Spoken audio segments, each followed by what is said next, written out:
નમસ્તે મિત્રો, education hub 354 ચેનલમાં તમારું સ્વાગત છે।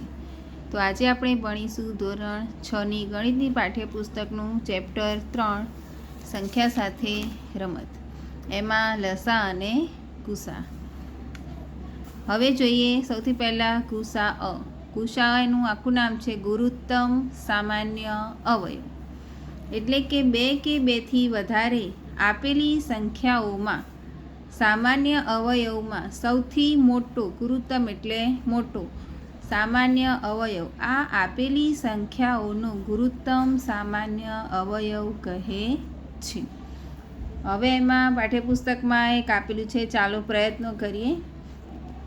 એના ઉદાહરણ પરથી આપણે શીખીએ કે ગુસા કેવી રીતે શોધી શકાય। તો પહેલી રકમ છે 24 અને 36। તો 24ના અવયવ પાડવાના આપણે કે 12 દુ 24, 6 દુ 12, 3 દુ 6 અને 3 એકા 3।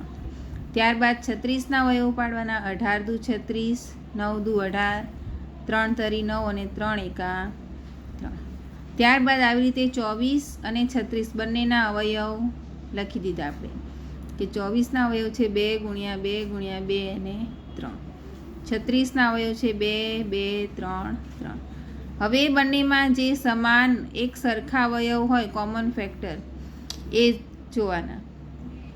તો એ બંનેમાં 2 2 અને 3, આ 3 અવયવો સમાન આવે છે અને એ ત્રણેય અવયવોનો ગુણાકાર કરવાનો, એટલે કે 2 દુ 4 તરી 12। તો અહીંયા આપણને ગુસા 12 મળે છે।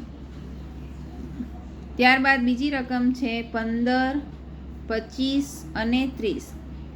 તો 15નો ભાગ પાડીએ આપણે કે 5 તરી 15 અને 5 એકા 5। 25ના અવયવ પાડીએ તો પાયો પાયો 25 ને 5 એકા 5।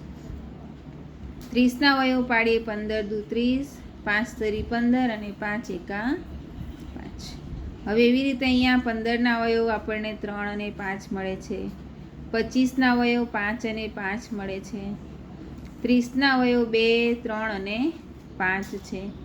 હવે એ ત્રણેયમાં સામાન્ય અવયવ ફક્ત 5 છે, તો ગુસા આપણો 5 થશે। ત્યારબાદ ત્રીજી રકમ છે 8 અને 12। તો 8ના અવયવ પાડીએ આપણે કે 4 દુ 8, 2 દુ 4 અને 2 એકા 2। 12ના અવયવ પાડીએ 6 દુ 12, 3 દુ 6, 3 એકા 3। એવી રીતે 8ના અવયવ આપણને 2 2 2 મળ્યા અને 12ના અવયવ 2 2 અને 3 છે અને એ બંનેનો સામાન્ય અવયવ 2 અને 2, તો 2 ગુણ્યા 2 બરાબર 4। ત્યારબાદની રકમ છે 12, 16 અને 28। તો 12ના અવયવ પાડીએ 6 દુ 12, 3 દુ 6 અને 3 એકા 3। 16ના અવયવ પાડીએ 8 દુ 16, 4 દુ 8, 2 દુ 4 અને 2 એકા 2। 28ના અવયવ પાડીએ 14 દુ 28, 7 દુ 14 અને 7 એકા 7। 12ના અવયવ 2 ગુણ્યા 2 ગુણ્યા 3। 16ના અવયવ 2 2 2 2, 4 વખત 2। 28ના અવયવ 2 2 અને 7। તો એ ત્રણેયમાં સામાન્ય અવયવ 2 અને 2 છે, તો ગુસા આપણને 4 મળશે।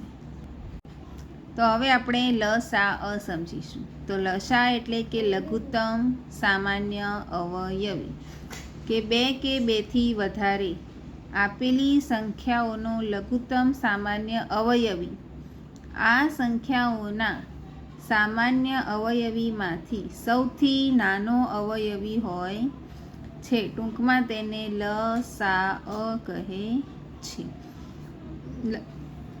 લઘુત્તમ સામાન્ય અવયવીમાં સૌથી નાનો અવયવી અને ગુરુત્તમ સામાન્ય અવયવ એમાં મોટો અવયવ। હવે ઉદાહરણથી એક સમજીએ કે 12 અને 18નો લસા શોધો। તો 12 અને 18નો લસામાં બંનેના ભેગા અવયવ શોધવાના કે 6 દુ 12 અને 9 દુ 18। ત્યારબાદ ફરીથી 2 ભાગ ચાલશે, એટલે કે 3 દુ 6 અને 9ના 9। ત્યારબાદ ત્રણેય ભાગ ચાલશે, એટલે 3 એકા 3 અને 3 તરી 9, ફરીથી 3 એકા 3। જ્યાં સુધી છેલ્લે અહીંયા આપણને એક એક ના મળે ત્યાં સુધી ગણતરી કરતું જવાનું. અને ત્યારબાદ લસાઅમાં અહીંયા આપણને જે પણ અવયવ મળ્યા 2 × 2 × 3 × 3 બરાબર 36, એ બધા અવયવોનો ગુણાકાર જે 36 થશે. તો મિત્રો આજે આપણે લસા અને ગુસા સમજ્યા. હવે આપણે આગળના વિડીયોમાં એના દાખલા કરીશું. ત્યાં સુધી મારી ચેનલને લાઈક, શેર અને સબસ્ક્રાઈબ કરજો. Thank you.